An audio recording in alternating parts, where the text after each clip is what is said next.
ఓ సోదర సోదరి మణులారా, మీ అందరి కోసమే భగవద్గీత.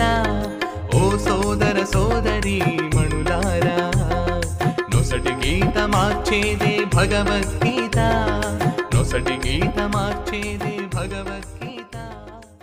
ఇప్పుడు కృష్ణుడు ఏదైతే చెప్పబోతున్నాడు, కృష్ణ అర్జున నీవు నాకు అత్యంత సన్నిహితుడు కాబట్టి నీ హితం కొరకు మళ్ళీ చెప్తున్నా విను అంటున్నాడంటే ఇది చాలా ముఖ్యమైనది. చాలా మంది సర్వ జ్ఞానం యొక్క సారం ఇప్పుడు చెప్పబోతున్నాడు. అయితే ఈ సారం అనేది ఎవరికి అర్థం కాదు, ఎప్పటిదాకా వాళ్ళు కృష్ణ భక్తులు కారు వాళ్ళకి అర్థం కాదు. మరి ఆ సారం ఏమిటి అనేది ఇప్పుడు 65 శ్లోకం. మన్మనా భవ మద్భక్తో మద్యాజీ మాం నమస్కురు మామే వైశ్యసి సత్యం తే ప్రతిజానే ప్రియోసి మే. మన్మనా భవ మద్భక్తో మద్యాజీ మాం నమస్కురు మామే వైశ్యసి సత్యం తే ప్రతిజానే ప్రియోసి మే. ఇక్కడ భగవంతుడు నాలుగు కార్యాలు చెప్పాడు. ఇది పరమ గుహ్యతమము అంటే ఏంటి, సర్వగుహ్యతము, రహస్యాల కొన్న సూపర్లేటివ్ రహస్యం అన్నమాట. ఇది కృష్ణుడు చెప్తున్నాడు. అదేమిటండి, మాకు అందరు తెలుసు కదండి ఈ శ్లోకం. కృష్ణుడికి దండం పెట్టాలంటున్నారు, కృష్ణుడికి నమస్కరించాలంటున్నారు.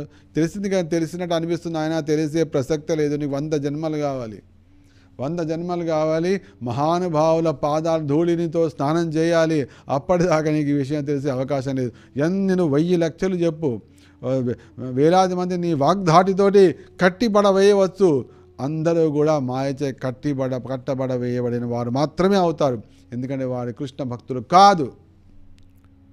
కృష్ణుడి ద్వారా అది వాడికి వెళ్ళడి కావట్లేదు. ఇది రహస్యాతి రహస్యం. విన్నంత మాత్రం చెప్పినంత మాత్రం అది కాదు. ఇక్కడ 4 విషయాలు చెప్తున్నాడు. మన్మనా ఎల్లప్పుడూ నన్నే స్మరించుము, నా భక్తుడి అగుము, నన్ను పూజింపుము, నాకు నమస్కరించు. 4 చెప్తున్నాను. మన్మనా భవ అంటే మనస్సులో నన్ను స్మరించు. భవ మద్భక్తో నా భక్తుడిగా. మద్యాజీ నన్ను పూజించు. మాం నమస్కురు నాకు నమస్కరించు. ఈ 4 కార్యాలు.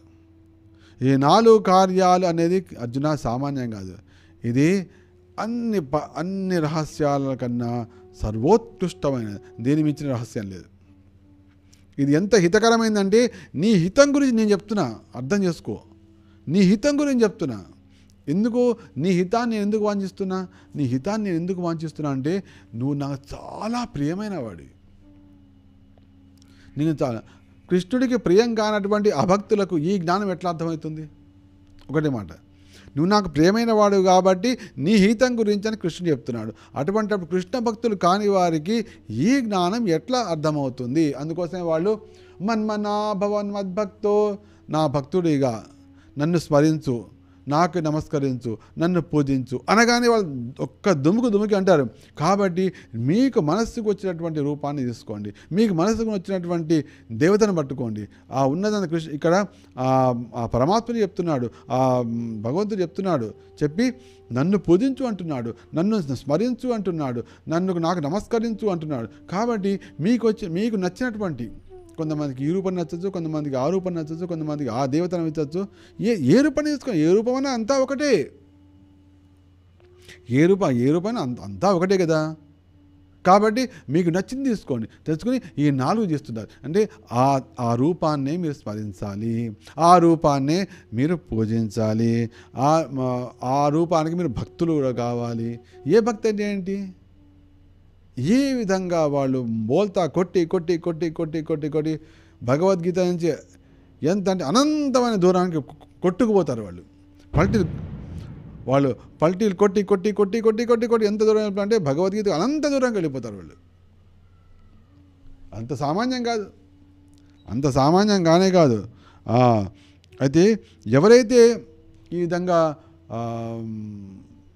4 కార్యాలు చేస్తున్నారో అంటే తమ జీవితాన్ని వాళ్ళు ఆ విధంగా 24 గంటలు కృష్ణుడితోనే గడిచిపోయే విధంగా, అంటే కృష్ణుడిని స్మరించడము, కృష్ణుడిని పూజించడము, కృష్ణుడికి తర్వాత కృష్ణ భక్తుడే కావడము, కృష్ణుడిని భజించడము, కృష్ణుడిని పూజించడము, అని ఎవరైతే చేస్తారో వారికి వచ్చి మామే వైశ్యసి సత్యం తే. అప్పుడు కృష్ణ ఏమంటే అది నువ్వు తప్పకుండా నన్ను చేరుకుంటావు. వైశ్య సత్యంతే ప్రతి జానే ప్రియోసిమే, నేను నీకు ఇది వాగ్దానాన్ని చేస్తున్నా, ఈ వాగ్దానం చేస్తున్నా. నువ్వు కనుక ఈ 4 చేస్తే ఏమైందంటే నువ్వు తప్పకుండా నన్ను చేరుకుంటావు. ఇది నేను ప్రతిజ్ఞ చేస్తున్నా, నేను వాగ్దానం చేస్తున్నా. చూసా భగవంతుని నోడుతుంది, భగవద్వాణి భగవంతుని, నేను నీకు వాగ్దానం చేస్తున్నాను, నువ్వు నా దగ్గర చేరుకుంటావు. నన్ను స్మరించు, నా భక్తుడివేగా, నన్ను పూజించు, నాకు నమస్కరించు. అంటే ఆ కృష్ణ భక్తి లేనివారు కానీ జ్ఞానం ఉన్నట్టుగా అనిపించుకునేవాళ్ళు, గీతా జ్ఞానం తెలుసు అనేవాళ్ళు, వాళ్ళు ఏమంటున్నారు? నీకు నచ్చిన రూపాన్ని స్మరించు, నీ నచ్చిన రూపానికి భక్తుడిగా, నీ నచ్చిన రూపానికి నమస్కరించు, అన్నీ చేరుకునే అక్కడికే. ఈ విధంగా చెప్పినవాడు విన్నవాడు ఇద్దరు కూడా బోల్తాలు కొట్టి నరకగాములు అయిపోతారు. ఇది వాళ్ళ పరిస్థితి. కాబట్టి కానీ ఎవరైతే కృష్ణుడు చెప్పిన విధంగానే చేస్తుంటారో, అందుకోసమే భగవద్గీత యథాతథము అనేందుకు వచ్చింది. జగద్గురుడగు కృష్ణ వాక్యము యథాతథముగా స్వీకరిద్దాం, నిజ జీవితంలో యథాతథముగా ఇక్కడ కృష్ణ ఏమన్నాడు? మన్మనా అంటే నన్ను అంటున్నాడు. నన్ను అని కృష్ణ అన్నప్పుడు అతడిని అని ఇంకొకరిని నువ్వు ఎట్లా చూపిస్తావు? నువ్వు వెళ్ళావు, పెళ్లి భోజనంలో కూర్చున్నావు, పెళ్లి భోజనం వచ్చి ఏమంటే నాకు ఆ లడ్డూలు వడ్డించండి అంటున్నావు, ఏమంటే నాకు ఆ పప్పు వడ్డించండి, నాకు ఆ పెరుగు వడ్డించండి అన్నాడు. అంటే ఆ వడ్డించేవాడు అనుకున్నాడు అనుకోండి, నన్ను అంటే అతన్ని అని అనుకున్నాడు అనుకోండి. ఒకసారి అన్నావు, అయిపోయింది. మీరే అన్నారు కదండి నన్ను అని కృష్ణుడు అంటే ఎవరినైనా అనుకోసం మీరే అన్నారు కదండి అని ఆ గురువు గారికి కనుక నాకు ఆ పెరుగు వేయండి అనకండి, ఆయన నన్ను అంటున్నాను కాబట్టి నేను ఎవరికైనా పెరుగు వేయచ్చు అన్నాడు.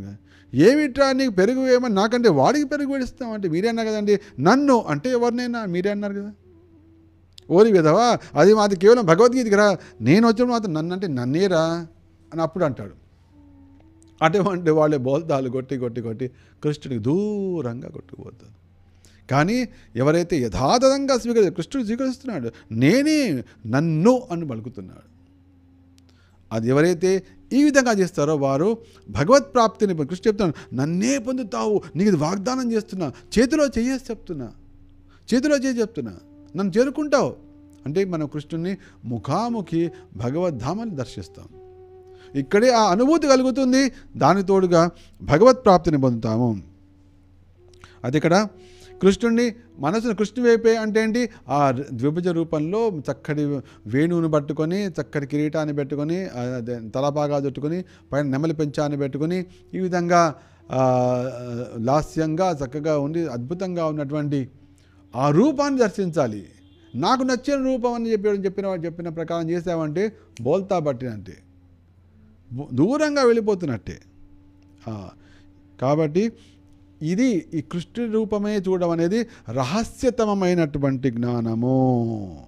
ఇది రహస్యతమైన జ్ఞానం, ఇది చాలా లభించినటువంటి జ్ఞానం, ఎవరికి లభించినటువంటి జ్ఞానం. కానీ కృష్ణుడు అర్జునుడు పరమ మిత్రుడు కాబట్టి అతనికి ఈ రహస్యం వెల్లడి చేయబడింది. ఇది పాయసం. విజయ పదమున సాగుదా, గీత జ్ఞానము పంచుదా.